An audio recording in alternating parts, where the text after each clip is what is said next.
When you consider the greatest enigmas of our planet regarding lost civilizations, our attention automatically sweeps to Atlantis, the pyramids, Pompeii, and the Kailasa Temple, for example. But why do we still consider Atlantis? This is a place that has never been found, yet it continues to defy logic in this day and age. Why is that, you have to wonder?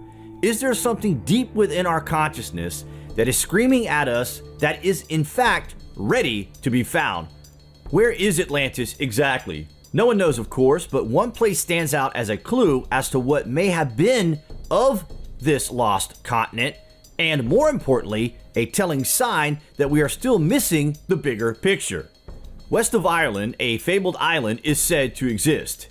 It has appeared in detail on geographic maps from as early as the 1300s and into the late 1800s. So there is very little doubt that this place exists, but just like Atlantis, which Plato described as existing near the Straits of Gibraltar, High Brazil cannot be found in modern times. Irish legend has it that this island only becomes visible from the mist it is cloaked in on the 7th day of the 7th month every 7 years, but still cannot be reached. It's crazy and sounds like a myth, but it is recorded throughout history. It is documented, and there are hundreds of eyewitness accounts of this place, including that of the very famous geographer Abraham Ortelius. And get this, in 1473, the nautical map of Western Europe shows High Brazil as a circular shape with a band going through it. This has stunning similarities to the Southern American country of Brazil's national flag today that they only adopted in 1889, 10 years after the last known sighting of the island near Western Ireland. Coincidence? You be the judge. Just wait till you hear this. This island is a major piece of the puzzle, you know. We may not know why this is at the moment, but throughout history, there have been reports of godlike activity, and even St. Brendan's famous journey to the Promised Land was said to have been to that of High Brazil. One of the more startling claims, however, comes in the form of a UFO incident in the forest of Rendlesham in England in 1980. Investigating strange lights, Jim Penniston and John Burroughs approached what can only be described as a UFO. He noticed Egyptian-style hieroglyphs engraved on the craft and touched them with his hand. Jim then went into a brief trance in which he sees binary code in his mind. There are reports that he was missing for hours along with Jim Burroughs, but the two men, only a brief moment had passed and the craft was gone. The next day, Jim wrote the binary down that he was seeing in his mind, and after decoding this universal language, it reads, "Exploration of humanity continues for planetary advance," followed by 7 sets of coordinates including the exact location of the Nazca lines and the Great Pyramid. But the 7th set of coordinates was that of High Brazil. Is there something about the 7, you have to wonder, that is important? Maybe a clue to a warning, much like in biblical times, where there are countless tales of visitations and instructions received from the gods.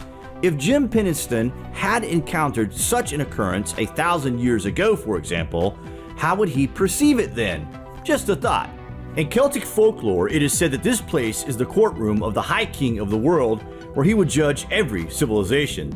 The name of this king is Brasil, and this is where the name is said to originate.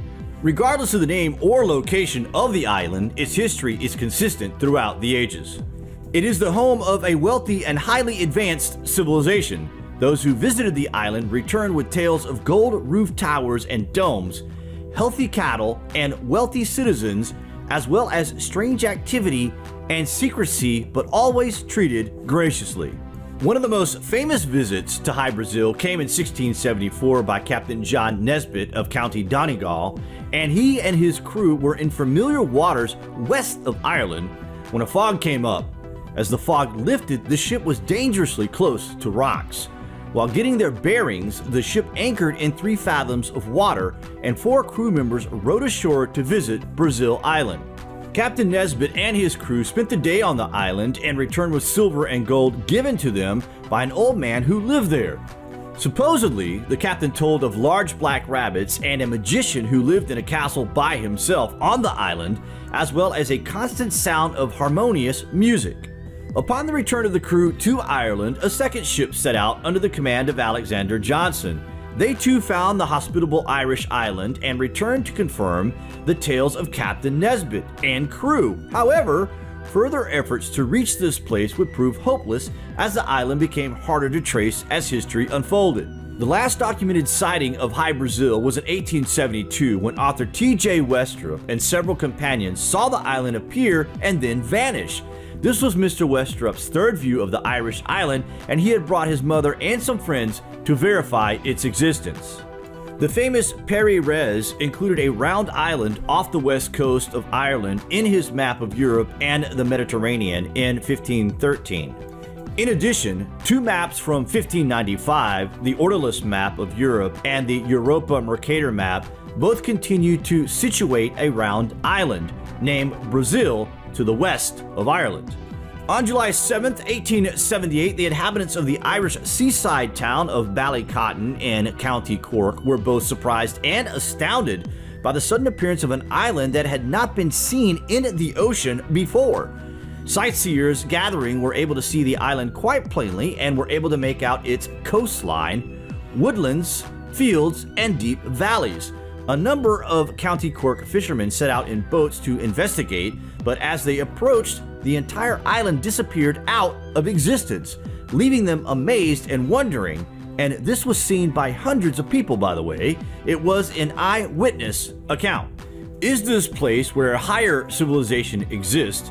Why is it hidden, and why is it so important? And from this legendary place visited by Jim Penniston on a cold December evening in 1980 to warn us of a planetary advance. Perhaps this is a secret alien base just off the coast of Ireland.